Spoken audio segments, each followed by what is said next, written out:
Hello, my name is Ever Barbero, and today I would like to talk about fatigue.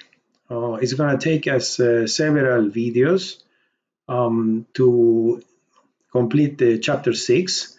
And in this video, I'm going to present an introduction to this topic. Fatigue, unlike fracture mechanics, which is a topic that I love, fatigue is a topic that I do not like because in all the other topics in this class, you can derive the equations from more or less first principles, and you can provide a justification for things and the equations and why to do things that are based on things that are not just empirical. And fatigue is different in that it is just totally empirical. Empirical means from testing.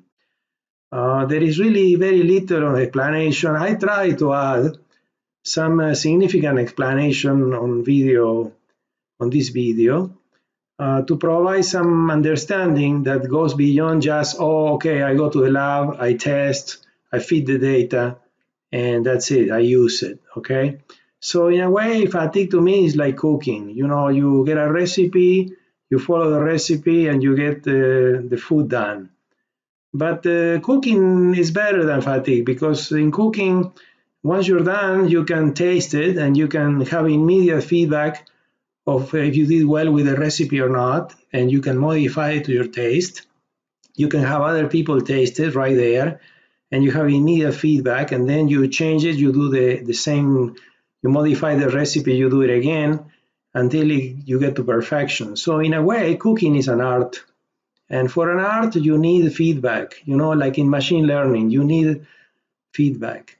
In fatigue, feedback is difficult because in order to know if what you designed, the equations you use, the data you use, if it is right or wrong, then you will have to build prototypes and test them in fatigue. And fatigue testing takes months or years.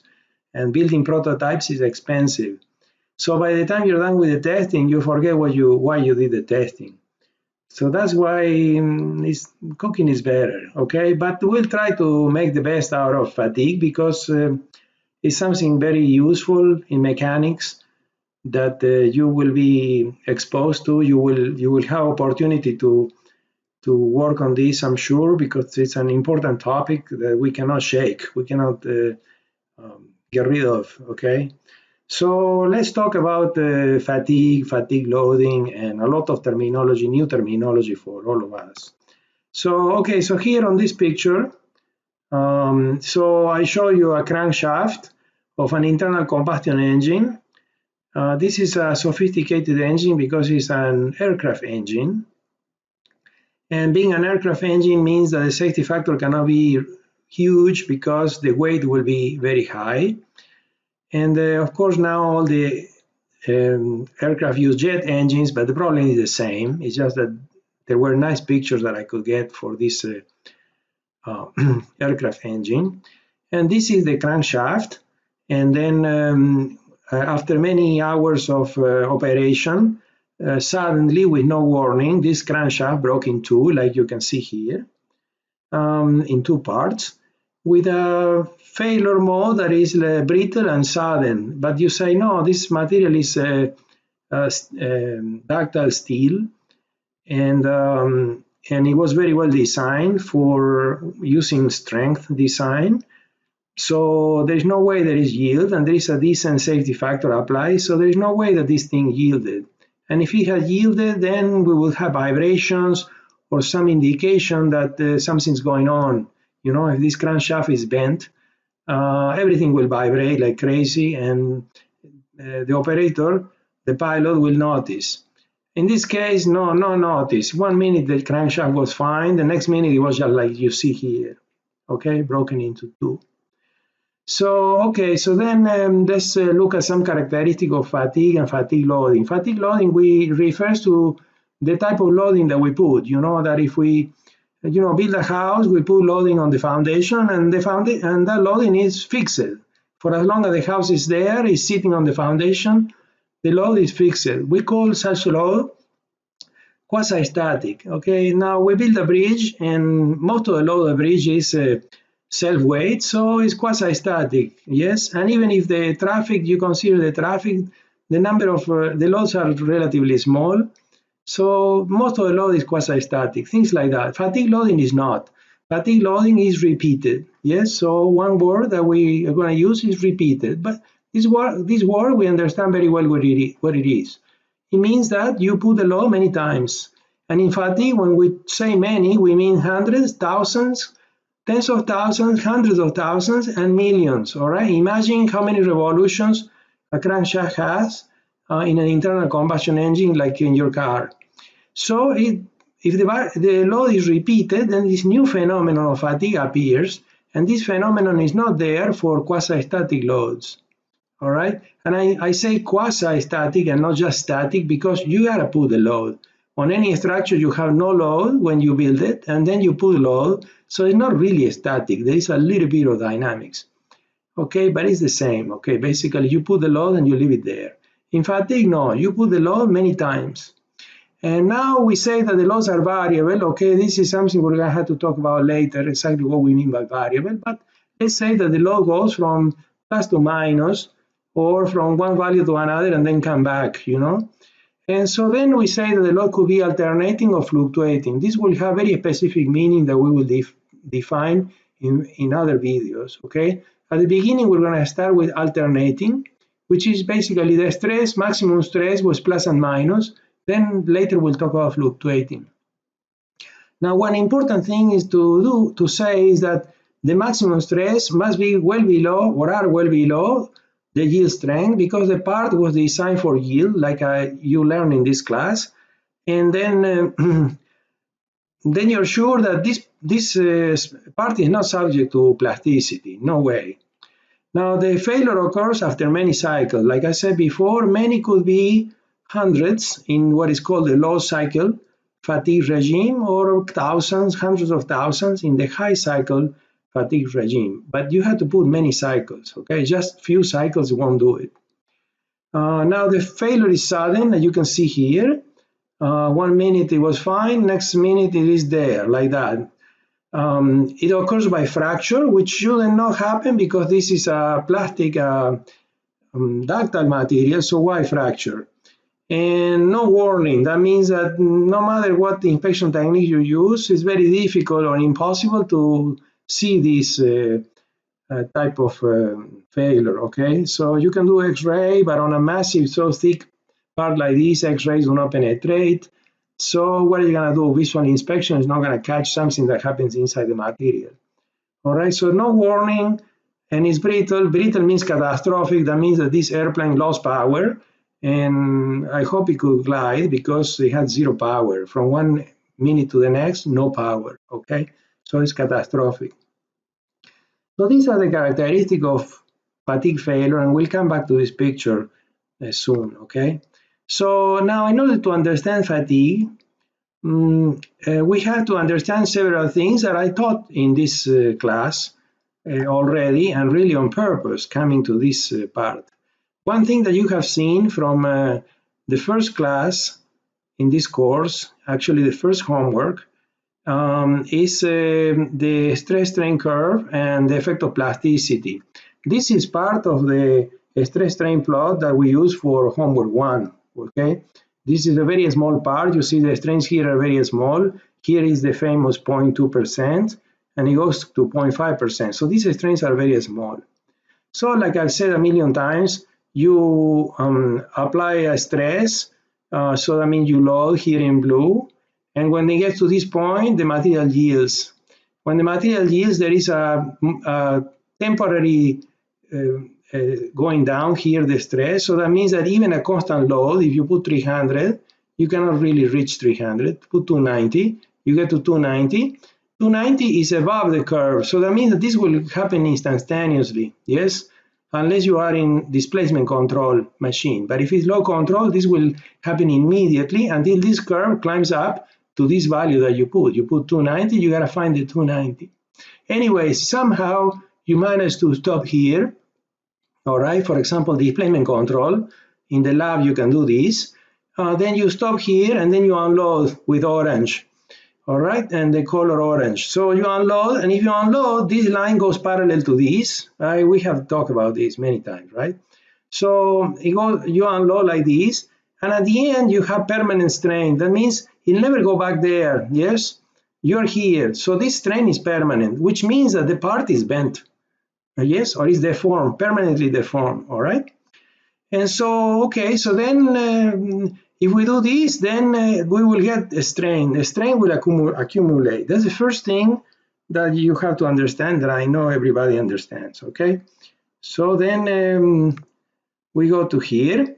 And so the next thing we have to understand in order to understand fatigue is that the stress at the tip of the crack, no matter how small, tries to reach infinity. So the tip of the crack is this. And if you have seen my video on fraction mechanics or videos on fraction mechanics, you will recognize this. This is an infinite plate in which a crack, a pseudo crack of this shape has been made, and is used to get an analytical solution for the stress at the tip of the crack. And you know from that video that stress, if we assume the material is totally elastic, does not yield, not ductile, then the stress there will go to infinity, okay?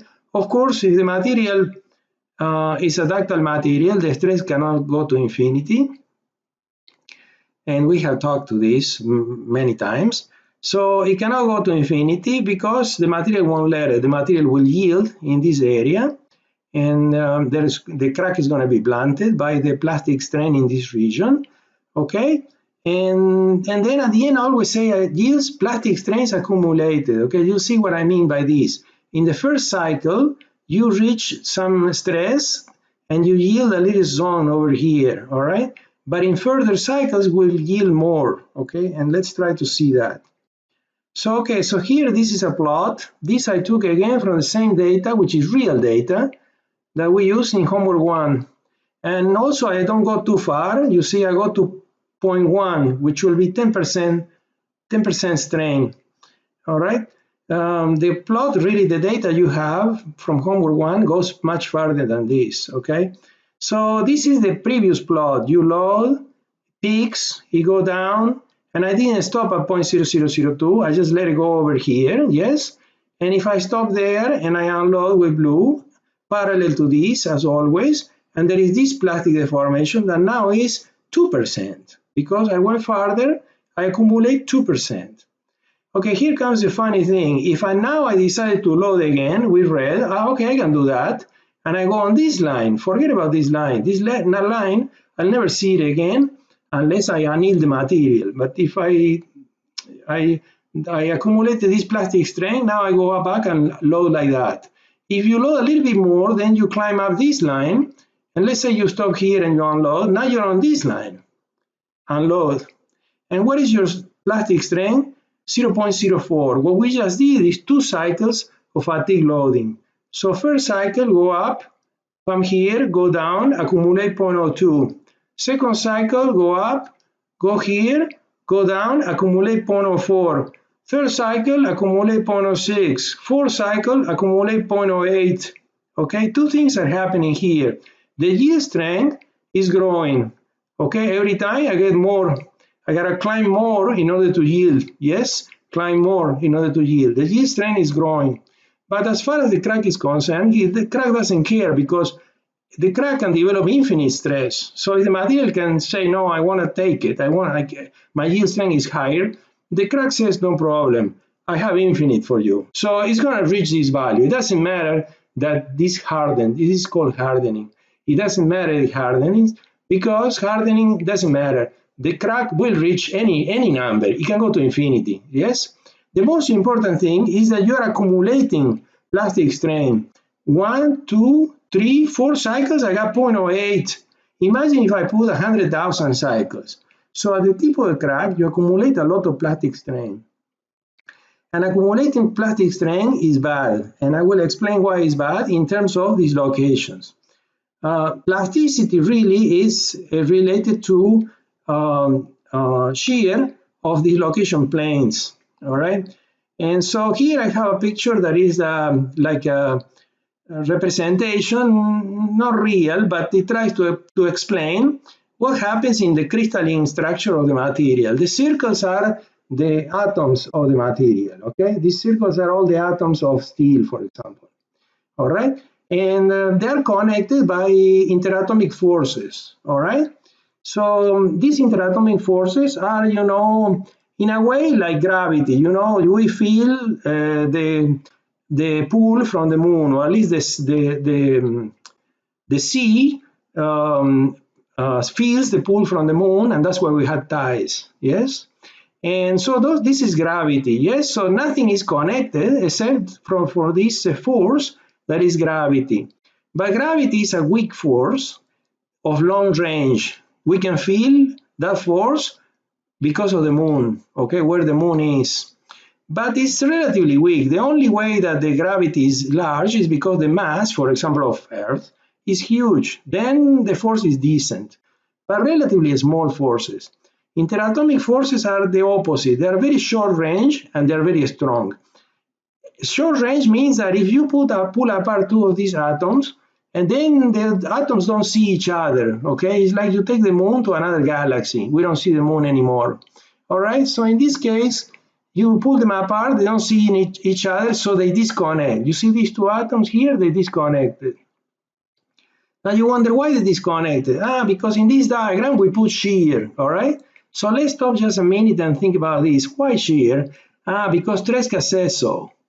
All right, you remember that Tresca argued, and I made a big deal about this, that really yield is not really because the normal stress sigma reaches S sub y, but it's really because the shear stress reaches S sub y over 2. All right, and so he guessed that shear was behind. He didn't have a microscope or understanding of atomic structure or anything like that, but he made this guess, all right?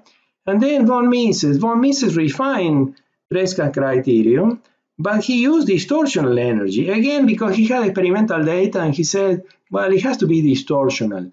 And distortional, what distortional means, if you think about it, it means shear, to distort the shape, all right? Not to stretch, is to distort. So both Tresca and von Mises, if we could go back in time and ask them, they will say, oh, shear is the key, all right? So if we want to see what happened with plasticity, we got to put shear. And in this drawing, we put shear. We pull this way, like that, and we push this way, like that. And that is shear. So when we put shear, if we put a little bit of shear here, okay, this is not shear, then you put a little bit of shear, these two atoms get farther apart, one from the other. And once they are a little bit too far, they disconnect. They don't see each other, all right? It's just taking the moon to another galaxy. Okay, we don't see the moon anymore. So they disconnect. This is called a dislocation, all right? So this dislocation, okay, fine, it's just two atoms. Who cares? It's not going to make a big difference, right? And the others, no, the other only stretch and they're holding, okay? Okay, now if I put more shear, this increase the shear, then what happened? This atom that is lonely here gets too close to the second one down here. It gets close to this, okay? And so when it gets close, it says, no, I want to be connected with you. And so when they get connected, then this one gets disconnected, okay? Which before they were connected, but now, no, because the interatomic force now prefers this one. So now we have this dislocation, yes? And if we put more shear, then this happens that this one jumps to here, this jumps over there, so we got this jump over here, and so this one becomes disconnected. So you see the dislocation started here, went into the middle, like a little void, and then now it's on this side. This is one of the things that dislocation have, is that when you apply shear, especially if you apply it repeatedly, like in fatigue, the dislocation will move, okay? They travel, all right? And when they travel, what they do, social distance, they get together, all right?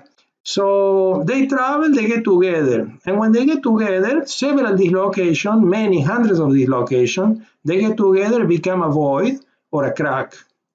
And when you have a crack, then you know you have problems because stress goes to infinity, okay?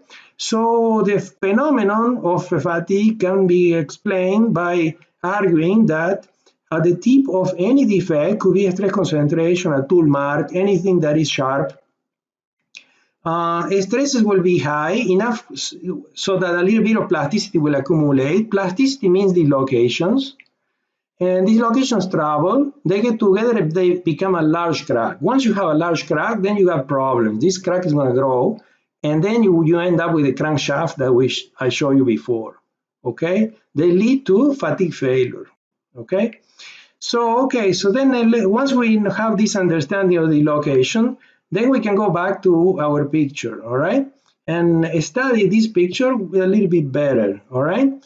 The failure, fatigue failure, always starts at a defect or a stress concentration. Now, all the materials have defects, okay? No matter how well made, expensive, aerospace grade, whatever, some defect they have. And these defects possibly are inside the material, impossible to detect. And I could bring up pictures and cases of aircraft that came down because there was a defect in somewhere in an aircraft engine and stuff like that. So over a stress concentration, like in this case, the stress concentration are tool marks. If you can see, you see these lines over here. So these lines are tool marks. And over here, this is polished because this is the bearing part. But in the shoulder, they have tool marks, okay? And you can see there is a line there. So these tool marks are stress concentration, which could be small, but when you apply thousands of cycles, then it becomes prominent. So this shoulder like this, with these tool marks, is also on this side, was also on this side. So we can argue that this stress concentration started a crack right here and also right here. You'll see why in a minute, why there are two cracks that I'm sure that they started two cracks. Okay, so initially the crack advanced slowly. Okay, how? At the rate allowed by nucleation of dislocation and voids. This business of dislocation moving and getting together and becoming voids and becoming cracks is a slow process. So you got to apply many cycles. And in terms of reduction of strength and stiffness, it's minor, okay, but it is advancing, and we will see this in the data later, so it will become clear, all right? Now, once a significant crack develops, then the stress goes to infinity, the crack tip yields more with each cycle, and then, okay, our days are numbered, all right? So in terms of the picture, okay, so we argue that there must be a stress concentration there that produces a tiny crack over here, okay?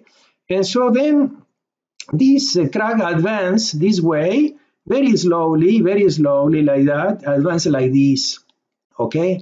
And you see here, there's a big ridge there where the crack suddenly jump a finite amount of like that and left this mark behind. These marks are called beach marks because remind us of what happened at the beach, all right? When the tide recedes into the sea, and it leaves these lines on the sand, all right? And you may say, why there are these lines on the sand and we don't have lines over here? Because when the crack had to advance from here or to over here, it took many cycles. And when this crankshaft rotates, you know, the crack is open and closed because the stress will be tension at the bottom and compression when it goes on top, okay, in bending. So tension and compression means that this crack is opening and closing all the time. So these two phases have an opportunity over hundreds or thousands of cycles to rub each other. And when they rub each other, they create this kind of polish, almost polished, not totally polished, polished surface, okay? Not polished as this, which is man-made, but it's almost polished, definitely polished compared to this, which is brittle failure. You see how rough it is. Yes, this area over here, all this is very, very rough, okay? So the faces of the crack rub it against each other, polishing the crack faces, which we have evidence right here. Then the crack jumps a bit, and that's when you get these beach marks, because the crack right there is large enough, and then it jumps a little bit, and then it stops, and then it has opportunity to rub each other, rub, then jump another one, rub, then jump, and then we have all these beach marks, yes? Eventually, the crack has advanced from here to here, all right? And at that point, you see, we lost all this area, okay? Yes. Oh, okay. And say why I said there is another place where the crack started. There is another crack starting here, and because it's advancing in this area. In fracture analysis, people that know about this stuff, what they do is they know where the fatigue failure initiated by trying to draw the radius of this circle, which will point here. They say, okay, the benchmark has this shape. Draw me a radius. Radius is more or less like this. So I started there. What about here? Well, here we got this curve like that. Draw me a radius. The radius go there, point there. So it's telling you, the benchmarks tell you where the crack started. All right, so now we have this crack that has gone all the way here. And so we have lost, I estimate just by looking at the figure, we lost half of the cross section because we lost all these, we lost, and then we're remaining with these. Okay, so when we lost half of the cross section, that means that we lost safety factor because we designed probably this part with a safety factor 2. If we design with safety factor 2 and we lose half of the cross sectional area, what safety factor do we have? 1. And when the safety factor is 1, the material cannot take it anymore and it fails by ultimate. And that's a sudden brittle failure, and there is no time to polish because there are no cycles. It's the next cycle, boom, it broke. And when it broke, it leaves this thing, which looks like a rock, yes? And it's very easy to know, to understand that this is the last part of this machine before it failed. When it failed, this part is gone, and you have the sudden failure. I put here brittle failure. Although the material is not brittle, but the failure looks brittle from the outside. Okay, so like I put here, the safety factor has been reduced to 1. There is no more safety factor, and then you're going to have a sudden failure, and it will be catastrophic. Okay. All right, so then this is like an explanation of what's going on, and in the next video, we'll start to work on some equations that we can use to predict fatigue life or to do design of structures against fatigue so that we can design them to have some confidence that they will last a certain number of cycles. And so it's good to summarize what we learned. First, the stress concentration are one of the likely initiators of fatigue. All right, so stress concentration, which we have seen a little bit in these lectures, but they're bad for fatigue because they create high stresses. Material defects such as voids, dislocation can initiate fatigue also. So defects that are unavoidable in the material. Segregation of components of the alloy, that's another one, okay? If there is segregation means that there is too much carbon, so the carbon cannot stay in the crystalline structure and is segregated and produce a defect, basically a flake of graphite. All right, so that's a defect, and that's going to be a problem. All right, even if no defect is detected because it's inside the part or it's too small, yes, or you think it's not important, fatigue can take hold. If any of these things happen, the number of cycles and the stress are large enough. So if the stress are decent and you have many cycles, then fatigue can take hold. So we got to learn how to defend ourselves from this problem. Now, usually it takes many cycles to propagate a fatigue crack sufficiently to produce failure, although there is such thing as low cycle fatigue, which I can illustrate probably easy if I could find my clip, yes. And so you take a paper clip and then you do this. And you put a yield, right? It's permanently deformed, right? And so, okay, so then if you cycle it, 1, 2, and in 2 cycles, I broke it, all right? That failure is a fatigue failure, all right? So it takes many cycles depending on how much stress you put, okay? The crack propagates undetected, yes, and no warning. When it breaks, it breaks. In fact, you can repeat the paperclip experiments, and you're not gonna get 2. Most of the time, you're gonna get 6, 7, depending on how much you bend it and what paperclip you use. And the final failure is brittle, even if the material is ductile, all right? It looks brittle, all right? Okay, so then in the next video, we'll start with something called stress life method, which is the method that we're going to use in this class. There are other methods. I'll explain a little bit about that. As usual, the videos are here for those registered in the class, and eventually if they make it to YouTube, then they will be there. Everybody knows where the homeware is. And and then I was developing an app, but it's not validated, so I haven't released it yet. That will attempt to make all these calculations with an app, because you will see that are quite involved. You're going to have to learn how to do the calculation by hand, but eventually in the future we'll have an app, and that will be the end of it. Okay. All right. So with that, thank you very much for now.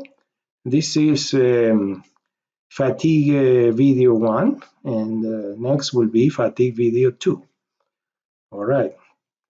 Thanks a lot.